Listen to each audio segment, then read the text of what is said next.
back to the Nick and Joe Show, folks. It's been an interesting hour and a half. We got another half hour straight ahead, and we're going to switch gears again.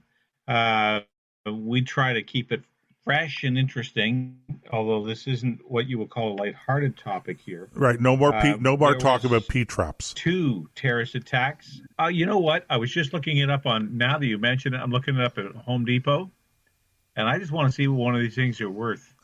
Because it's just a gooseneck with a drain on the bottom. Well, I know that. Okay, so if you're catching, Joseph. if you're catching, hang on just a second, Nick. If you're catching the podcast and you haven't listened to part 3 from that was posted yesterday, that's on from.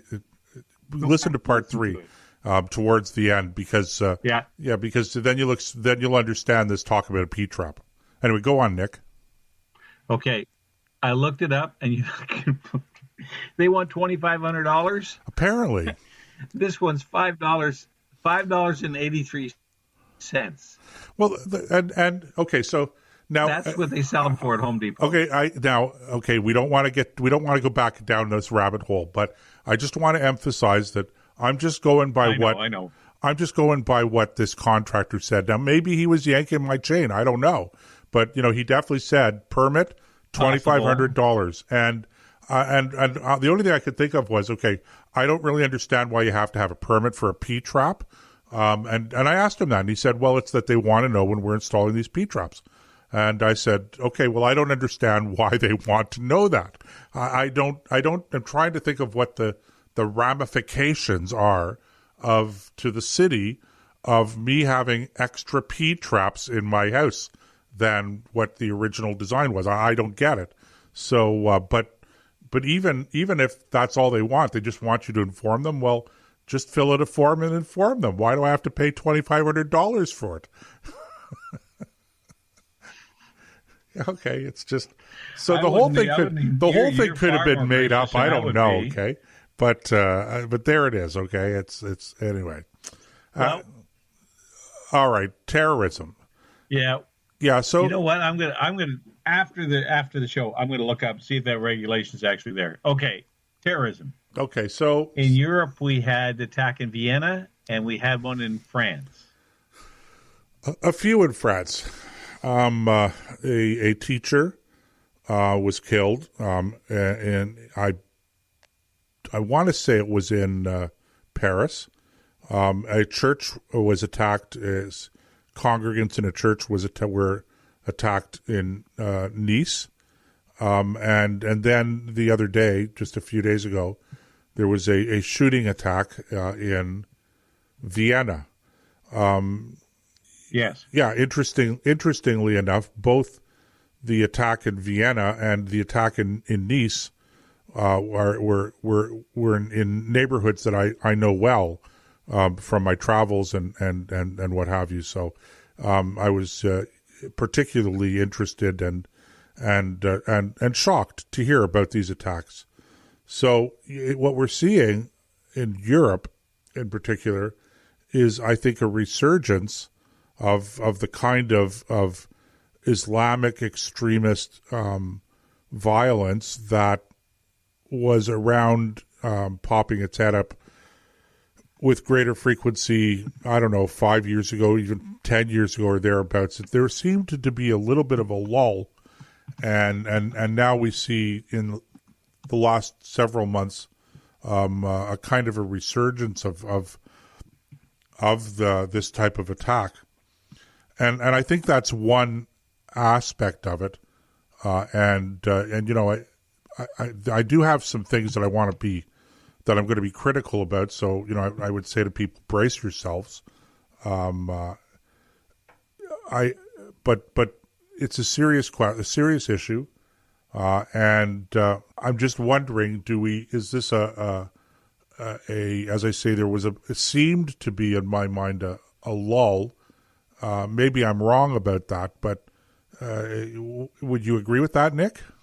Yeah, absolutely. It's been kind of quiet. It's not that I mind. I mean, I'm certainly glad it's been kind of quiet, but suddenly there's been this flare-up. I can't assign any motives to it. I don't know why. But the one thing about evil is it never rests. Right. And, sometimes it just goes dormant for a little while, only to come back with greater vengeance than before. And I we haven't had any major, although it's major if you're involved in it. But if we haven't had airplanes slamming into things, we haven't had dirty bombs or anything like that going off anywhere, which I think is a testament to the agencies and who work at defeating these things before they take place, of which the vast majority of we'll never hear about. That's how you know the works.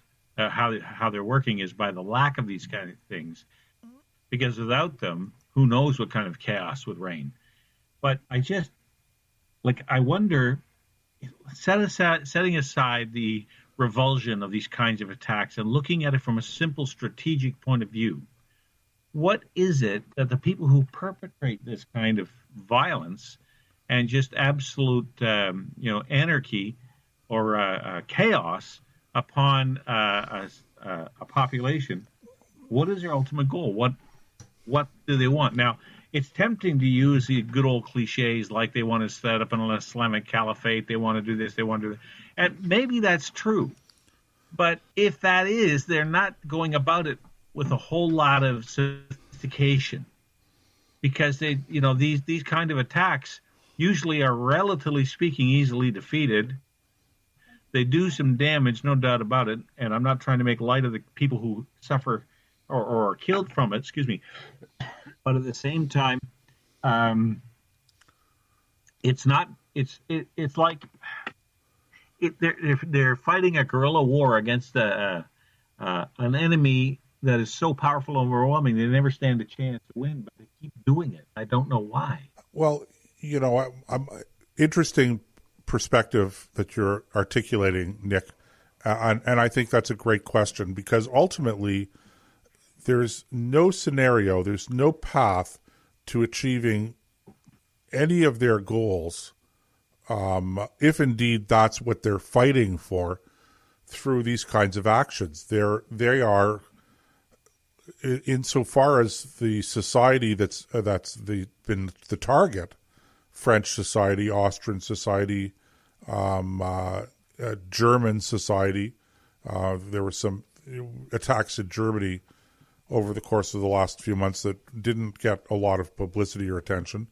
So these things happen, but nobody other than the immediate victims and the media, nobody really cares.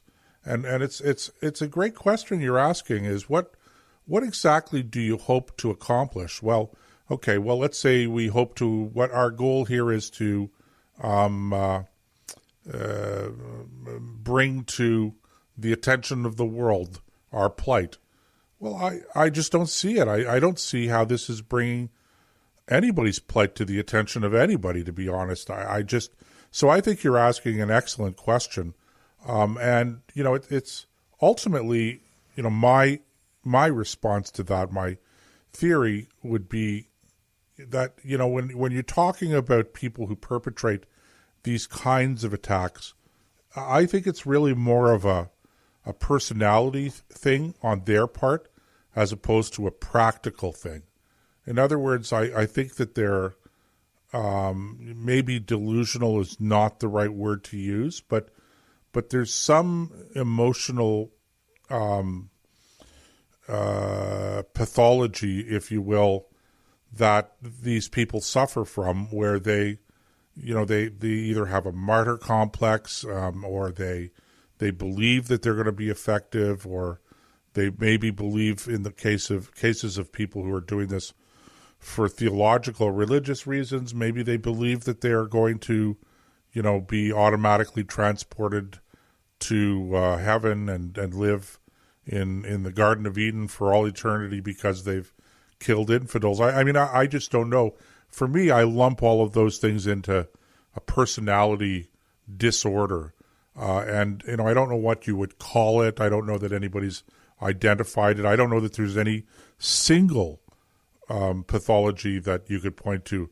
Maybe it's a combination of pathologies. But for me, I believe that this kind of behavior is, in every case, a manifestation of a personality disorder of some sort, as opposed to, a practical, meaningful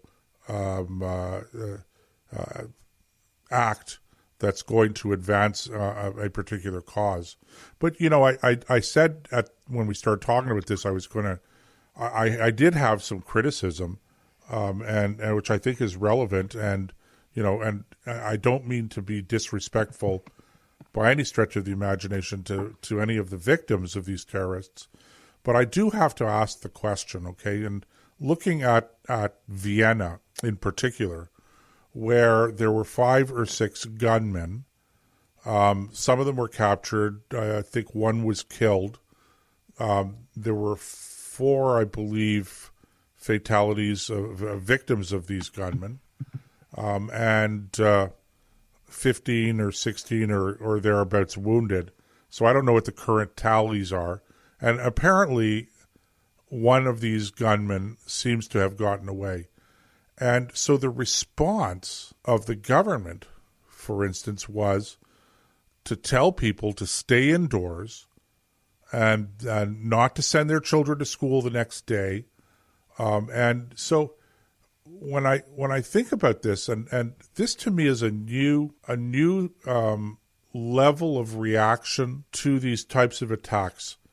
I've over the years I as you know, been involved professionally within the Jewish community on issues that touched on security issues, etc. I was the director of government relations for the Jewish Human Rights Group in B'nai B'rith, which in Canada is particularly was, I don't know so much today, but back 20 years ago was fairly active on international politics and on the Middle East file, etc. So, I have some professional knowledge and experience in these types of events, and personal knowledge. If you're Jewish, chances are that you have you have friends or relatives that have been directly affected if you yourself haven't by these types of attacks. Anyway, where am I going with this?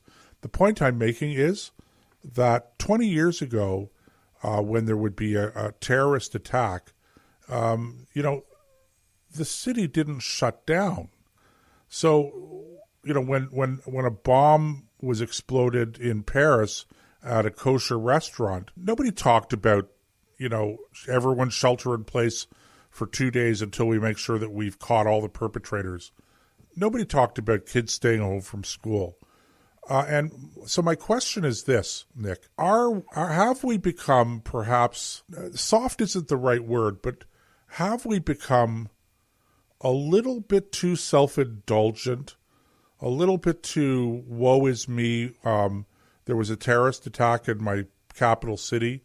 Outcome the memorial candles, the 3 days of mourning for 1 or 2 people that were shot. And again, I know this is a sensitive topic, and I don't want anyone to accuse me of being, diminishing the gravity of these actions to the victims, okay?